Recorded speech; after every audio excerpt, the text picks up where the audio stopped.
প্রাসঙ্গিক এবং দিনের ক্ষেত্রে এটা কোনো গুরুত্বপূর্ণ বিষয় নয়। শুধু তাই নয়, এই যে হাজির ও নাজির, মুখতারে কুল, এইরূপ আরো কিছু কিছু পরিভাষা শব্দ আমরা যে আমাদের বাংলায় শুনতে পাচ্ছি, তো আপনি আমাকে আহলে সুন্নাত ওয়াল জামাতের বিশ্ববিখ্যাত যেসব আকায়েদ শাস্ত্রের কিতাবগুলি রয়েছে, কোনো একটি কিতাবেও আপনি আমাকে দেখাতে পারবেন না। আকায়েদ শাস্ত্রের কিতাবে তো দেখাতে পারবেনই না, ফিকহ শাস্ত্রের কিতাবে আপনি দেখাতে পারবেন না হাজির নাজির বা মুখতারে কুল এইসব শব্দ তারা ব্যবহার করেছেন। ব্যাপারটা হলো এগুলো অ্যাকচুয়ালি বেদাতি বেরেলি রিজভিদের নিজস্ব আমদানি করা পরিভাষা এবং শব্দ। এটা আপনি পৃথিবীর কোন আকায়েদ শাস্ত্রে আপনি দেখতে পাবেন। আমাকে দেখান, আমাকে দেখাবেন, মেনে নেব, দেখাতে পারবেন না। এবং এটা কোনো ধর্মীয় কোনো গুরুত্বপূর্ণ বিষয়ও এটা নয়। মুতলাক ভাবে সাধারণভাবে হাজির নাজির অর্থ হলো হাজির ও নাজির দুটো শব্দ, হাজির এবং নাজির। হাজির মানে উপস্থিত আর নাজির মানে প্রত্যক্ষকারী, দেখছেন। এই দুটোকে মিলিয়ে এটাই অর্থ দাঁড়াবে সর্বক্ষণ সর্ব অবস্থায় উপস্থিত, এই অর্থটা দাঁড়ায়। যে গুণটা একমাত্র আমার আল্লাহ পাক পরওয়ারদিগারের জন্য হচ্ছে খাস, সকল জায়গায় উপস্থিত থাকা এবং সবকিছু প্রত্যক্ষ করা সর্ব অবস্থায়, এটা আমার আল্লাহর বিশিষ্ট গুণ। এটা যদি নবী বা রসুল বা কোনো আউলিয়াদের ক্ষেত্রে এই গুণের অংশ কেউ হতে পারবে না। কেউ যদি আল্লাহ ছাড়া নবী হন বা অন্য কেউই হন, হাজির ও নাজির যদি বিশ্বাস রাখে, সে বেঈমান হবে, তার ঈমান বরবাদ হবে। এবং এটা হচ্ছে আহলে সুন্নাত ওয়াল জামাতের মত। এবং সেই সাথে সাথে আমার ফুরফুরার আলা হযরত পীর আবু বকর সিদ্দিক রাহমাতুল্লাহ আলাইহি এবং তার বিশিষ্ট ফকিহ আল্লামা রুহুল আমিন রাহমাতুল্লাহ আলাইহি, মুঈজউদ্দিন হামিদি রাহমাতুল্লাহ আলাইহি, এই বড় বড় ফকিহ যারা তার খলিফা ছিলেন, প্রতিনিধি ছিলেন, তাদের একই কথা তারা লিখে গেছেন যে আল্লাহ রসুলকে হাজির ও নাজির জানলে সে মরদুদ হবে এবং তার ঈমান বরবাদ হবে।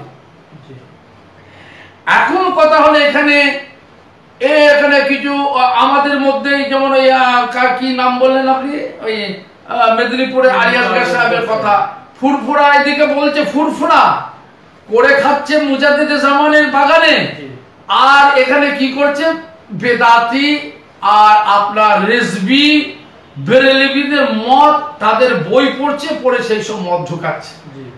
আর তার এক ভাগনা, সে ওই কাজ শুরু করেছে। দুই মামা ভাগনাই ভালো শুরু করেছে, দাদা হুজুর কেবলা রাহমাতুল্লাহের সিলসিলাকে বেরেলিয়াতে চেঞ্জ করা।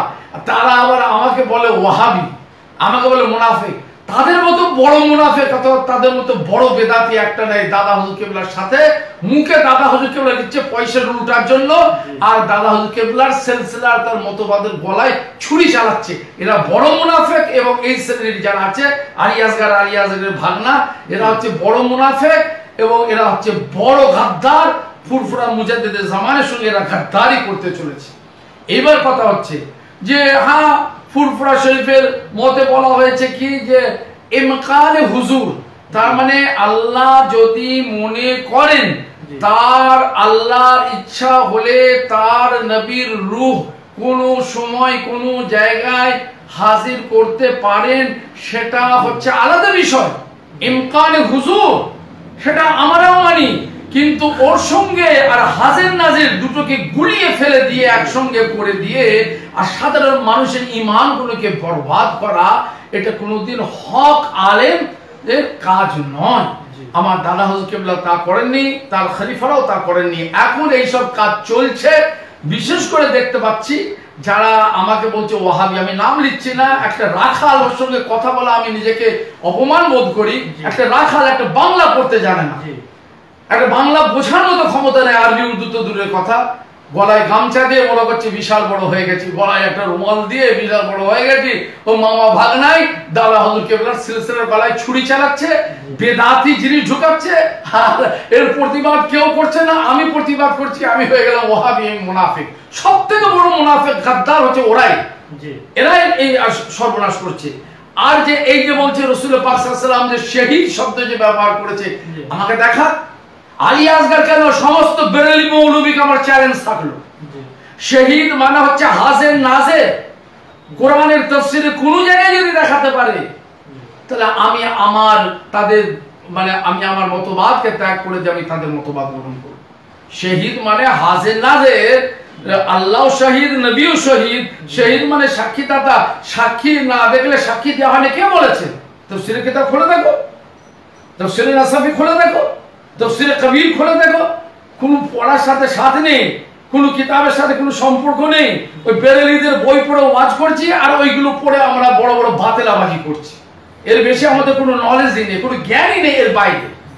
কথা বুঝতে পারছেন না? যাই হোক, আমার বক্তব্য হলো ফুরফুরার মূল মতটা আপনাদের বলে দিচ্ছি, বাকি এর অনেক দলিল আছে, আমি একটার পর একটা দলিল দিয়ে আমি প্রমাণ করে দেবো যে হাজের নাজের বিষয়ে বেরেলিদের বেদাতিদের যে মত একবারে বাতিল মত।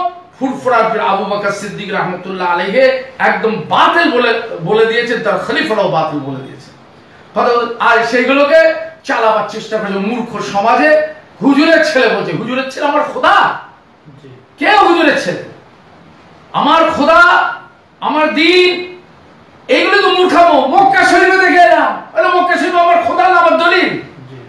তোমার দলিল হচ্ছে হাদিস, কোরআন, ইজমা, কিয়াস। কে হুজুরের ছেলে, কে অমুক মাওলানা, কে অমুক আল্লামা, আর কে আপনার মক্কা মদিনা, এটা আমার কাছে কথা না। এগুলা মূর্খ সমাজ, সব থেকে সমাজ হয়ে গেছে বারোয়ানা। আজও পর্যন্ত আমাদের সমাজের মূর্খ মুসলমান, এই মূর্খ মুসলমানরা সেই সুযোগে আমরা ব্যবসা চালাচ্ছি, এই হলো কথা। যাই হোক, অর্থাৎ ফুরফুরা নামধারী কিছু ফুরফুরারই লোক বা অন্য কেউ দাদা হুজুরের নামে সাইনবোর্ড লাগিয়ে শুধুমাত্র ব্যবসা করছে আর আমাদের সিলসিলাকে ধ্বংসের মুখের দিকে ধাবিত করে দিচ্ছে। এখন কথা হচ্ছে শোনেন, এখন এটা যে কি করছে না করছে সে তো মানুষই তা বলবে, কিন্তু আজকে বিশেষ করে যার কথা এসেছে যে ওই আলী আসগর বলে, কথা বুঝতে পারছেন না, ও তো পাক্কা একটা বেরেলি।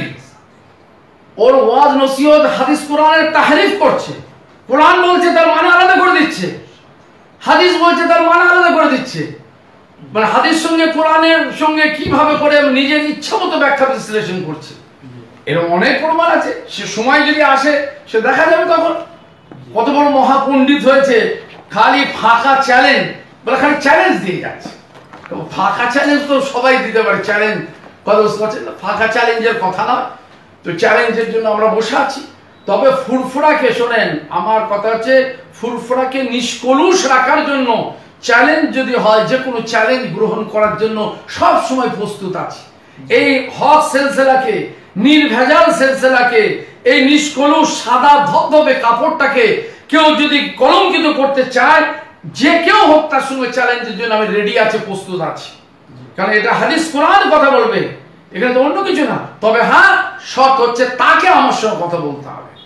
আমার সঙ্গে কোনো মৌলবী থাকবে না, তার সাথে কোনো মৌলবী থাকবে না।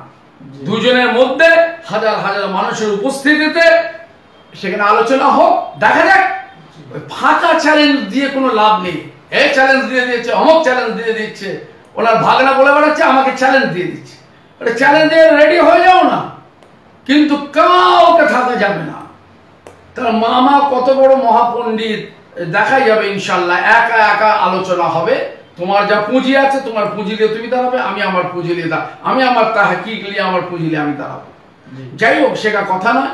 আজ এইরূপ অবস্থা চলছে, নিজেরা করছে 2 নম্বরই, আর আমাকে সাজাচ্ছে ওয়াহাবি, আমি নাকি মুনাফেক, আমি নাকি ওয়াহাবি সিলসিলার খোঁজে, আর তোমরা সিলসিলার উপকার করে দিচ্ছ। সব ভোকাস কথা। ওর কথার উত্তর দিয়া মানে আমি নিজেকে অপমান বোধ করি। আমি ওকে একটা রাখাল মনে করি। তুমি যার কথা বলছো একটা রাখাল আমার কাছে। তো যেহেতু ও একটা বাংলা পড়ার মতো যদি যোগ্যতা থাকতো, ও কি বই পড়বো, ওর ক্ষমতা আছে, ও যে বইয়ের ওর সঙ্গে কি কথা বলবে, ও রাখাল ছাড়া আমি ওর থেকে বেশি কিছু। সেই জন্য আমি ওই নিয়ে আলোচনা আমি করতেও চাই না। মানুষ যদি জানতে চায় তারা আসুক, এসে বসুক, বসে আলাপ আলোচনা করবো, তাকে বুঝি যদি শিক্ষিত লোক হয়, যদি কিছু সত্যিকারে জানতে চায়। আর না হলে রাখালের সঙ্গে কথা বলে আমার কোনো লাভ নেই, আমি বলতেও চাই না। শুকরিয়া। শেখ মুজাহিদুল ইসলাম ভাই প্রশ্ন করেছেন, সিলসিলার একজন আলেম বলেন রাসূল সাল্লাল্লাহু আলাইহি ওয়াসাল্লামের কাছে সরাসরি চাওয়া যায়, এটা সঠিক কিনা? না, রাসূল পাক সাল্লাল্লাহু তাআলা আলাইহি ওয়াসাল্লামের কাছে সরাসরি ইয়া রাসূলুল্লাহ আপনি আমাকে, এখন হচ্ছে মৃত্যুর পরে, হায়াতে দুটো অবস্থা, একটা হচ্ছে রাসূল পাকের জীবিত থাকা অবস্থায়, একটা পর্দা নেবার পরে। সরাসরি ভাবে একমাত্র হানাফি ওলামাদের ফিকহের কিতাবে, বিভিন্ন কিতাবে যা দেখা গেছে, আল্লাহ রসুলের দরবারে হাজির হয়ে তার কাছে একমাত্র সুপারিশের আবেদন করা যেতে পারে, ইয়া রাসূলুল্লাহ ইয়া হাবিবাল্লাহ কাল কিয়ামতের দিনে যেন আপনার সুপারিশ আমরা পাই, আপনি যেন আমাদের জন্য সুপারিশ করবেন ইয়া রাসূলুল্লাহ, আপনার দলভুক্ত যেন, এইরূপ আবেদন করা যেতে পারে।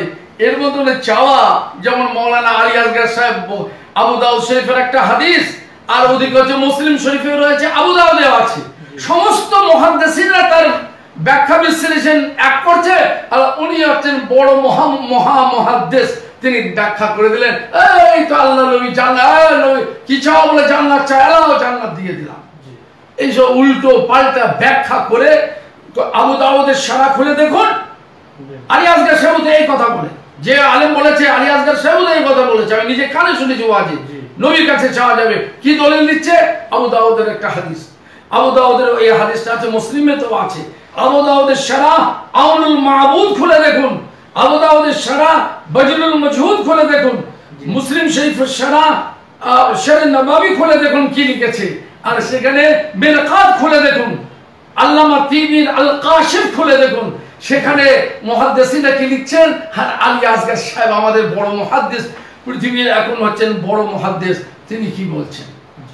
বেরেলি মার্কা কথা, এগুলো হচ্ছে বেরেলি মার্কা কথা, এগুলো হচ্ছে রেজবি মার্কা কথা। রেজবিদের বই পড়ছে, এর বসে ওদের কোনো নলেজই নেই, কোনো জ্ঞানই নেই, ওদের ক্ষমতা নেই যে রেজবিদের বইয়ের বাইরে ওরা কোনো কথা বলতে পারে। তবে ইনশাআল্লাহ একটা একটা করে তার উত্তর কিভাবে দিতে হয়, আল্লাহ যদি সেই সুযোগ দেন ইনশাআল্লাহ আমি দেব।